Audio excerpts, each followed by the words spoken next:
অনেক বন্ধুরা তোমার সকাল স্বাগত আরতি ডেলি ব্লগে এসে গেছে একটা নতুন ব্লগ নিয়ে। তো চলো আজকে দিনটা শুরু করি তোমার সাথে নিয়ে।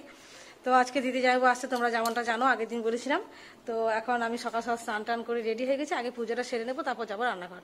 তবে সকালবেলা আমি কিছু কাজ অবশ্যই এগিয়ে রেখেছি, সবজি টবজিগুলো কেটে রেখেছি। তো সেগুলো তোমার সাথে শেয়ার করা হয়নি, সময় পাইনি আসলে। তো চলো আমি আগে পুজোটা করে নিই, পুজো করার পরে তোমার সাথে আবার গল্প করতে আসবো। পুজো কমপ্লিট করে চলে এসেছি রান্নাঘরে। এখানে আমি ঝিঙে আলু পোস্ত বসিয়ে দিয়েছি, একটুখানি শুকনো লঙ্কা আর পেঁয়াজ ফোড়ন দিয়েছি। এটা কিন্তু খেতে বেশ ভালো লাগে। আর এখানে মাছ ভাজা চলছে। গতকালকে যে মাছ দেখেছি ওটা কাঁচা রেখে দিয়েছিলাম। কাঁচা রেখে দিলে কী হয়, একদম ভাজলে পুরো টাটকা মাছের মতনই স্বাদটা হয়। ভেজে গেলে একটা বাসি বাসি ভাব হয়ে যায়। তো চলো রান্নাটা চট করে সেরে নিই। দিদিরা অনেকটা রাস্তায় এগিয়ে গেছে, ফোন করেছিলাম, এক্ষুনি পৌঁছে যাবে। দিদি যাবো এসে গেছে। রান্না আমার অনেকটা হয়ে গেছিলো। তো এখন বাজে 11টা, দিদি যাবো ঢুকে গেছে। তো ওদেরকে একটু চা শরবত মিষ্টি জল দেওয়া হলো। তারপরে এখানে আমি মাছের যে মশলাটা সরষে দিয়ে করছি আজকে মাছটা, সেটা আমার হয়ে গেছে কষানো। এবার মাছটা একটু ভালো করে ফুটিয়ে নিলেই হবে। মাছটা আমি টাটকা টাটকা ভেজে নিয়েছি। কাঁচা মাছটা রেখেছিলাম, ওই জন্য একদম টাটকা মাছের স্বাদটাই ওরা পাবে। তা একটু বেশি করে মাছ নিয়েছিলাম গতকাল এর জন্যই, কারণ দিদি জানাবো আসবে সেটা জানতাম, ওই জন্য একটু বেশি করে মাছটা নেওয়া হয়েছিল। নাহলে আমাদের জন্য অল্প করে নিলেও হতো, একটা নিতাম হয়তো। তো দেখা যায় রান্নাগুলো খেয়ে এখন কী বলে। চলো এটা হয়ে গেলে এবার চিকেনটা বসাবো। এখন আমি দিদির সাথে গল্পও করছি আর রান্নাও করছি।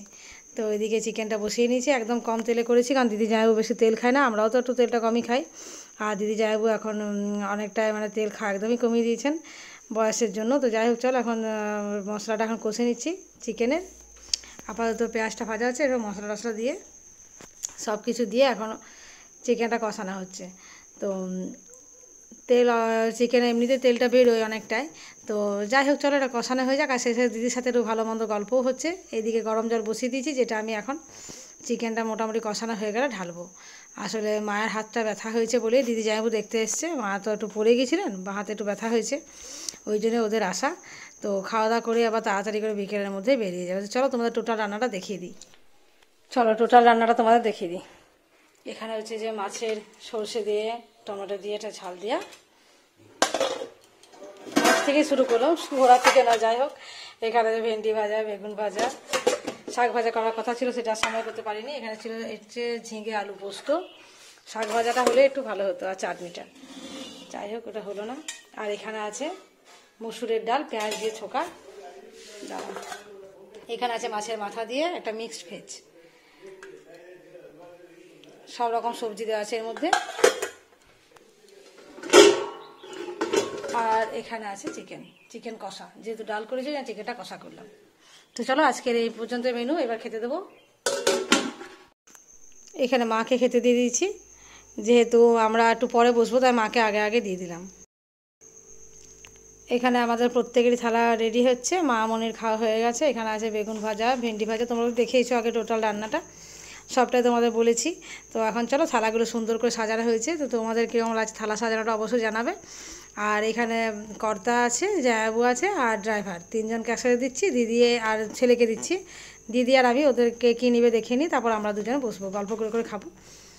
সেই জন্যে আমাদের একটু পরে বসা আর কি। তো চলো ওদেরকে সব কিছু দিয়ে দেওয়াটা মোটামুটি হয়ে গেছে। আর একটুখানি মনে হলো যে কুলের চাটনি আছে, দাঁড়া কুলের চাটনিটা ফ্রিজ থেকে বের করে একটুখানি গরম করব।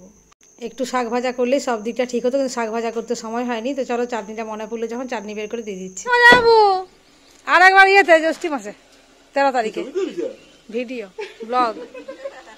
টাটা। চলে এসো। হ্যাঁ হ্যাঁ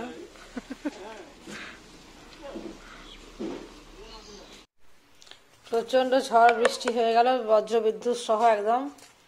তো এখনও চলছে। আর এখন বাজে 6:45। আমি চলে এসেছি রুটি করার জন্য। তো চলো রুটিটা চট করে বানিয়ে নিই। দিদিরা তো পৌঁছে গেছে অনেকক্ষণ, ঝড় বৃষ্টির আগেই বাড়ি পৌঁছে গেছে, ফোন করেছিল। তো এবার আমি মাঝখানে আর ব্লগ করতে পারিনি, কারণ এত ঝড়, ভীষণ ভয় পাচ্ছিলাম। আমি ঘরেই ছিলাম। এখন একটু দুর্যোগটা কমার পরে আমি এলাম রান্নাঘরে। তো চলো চট করে রুটিটা বানাই। চলো এখানে আমাদের খাওয়া দাওয়া শুরু হয়ে গেছে। তো আজকে হচ্ছে রুটি, এখানে ছিল মিষ্টি তো ছিলই, দিদি এনেছিল। আর এটা হচ্ছে তোমার চিকেন আছে, মসুরের ডাল আছে, আর মিক্স ভেজটা, এই দিয়ে আজকে খাওয়া হবে। আর আমার বেগুন ভাজা ভেন্ডি ভাজা আছে, ওটা আমি নেব। 1 পিস মাছও আছে আমার জন্য। এই যে এগুলো সব আমার জন্য রাখা আছে।